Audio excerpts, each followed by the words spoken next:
অনেক বছর আগে গ্রামের ধারে এক গভীর জঙ্গলে এক ভৌতিক ঘটনার কথা শোনা যেত।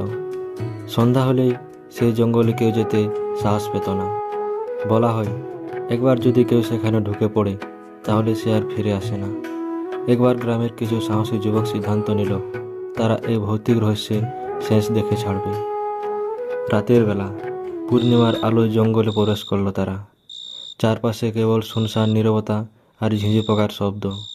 হঠাৎ তারা দেখতে পেল এক বৃদ্ধা ভাঙা পাথরের উপর বসে আছে। তার চোখ জোড়া একেবারে রক্তের মতো লাল, শরীর পুরো সাদা কাপড়ে মোড়ানো। বৃদ্ধা তাদের কাছে এসে বলল, তোমরা কেন এসেছো এখানে? ফিরে যাও, নয়তো সবাই শেষ হয়ে যাবে। তারা ভয় পেলেও পিছিয়ে গেল না। কিছুক্ষণ হাঁটার পর তারা দেখতে পেল অনেক পুরনো এক বাড়ি, যা ভেঙে পড়েছে।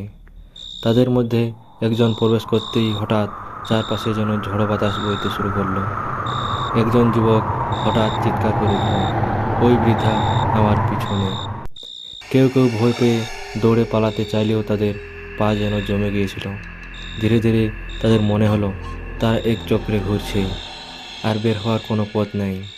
তারা অনুভব করলো এই বৃদ্ধা আসলে এক অভিশপ্ত আত্মা, যে এখানে বন্দী হয়ে আছে।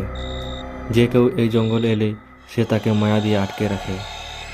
অবশেষে তারা নিজেদের বাঁচানোর জন্য মন্ত্র পড়ে ডাকলো গ্রামের পুরোহিত মশাইকে। তিনি মাত্র ছিলেন যিনি এই কালো শক্তির মোকাবিলা করতে পারতেন। পুরোহিত মশাই এসে মন্ত্রোচ্চারণ করে তাদের উদ্ধার করলেন।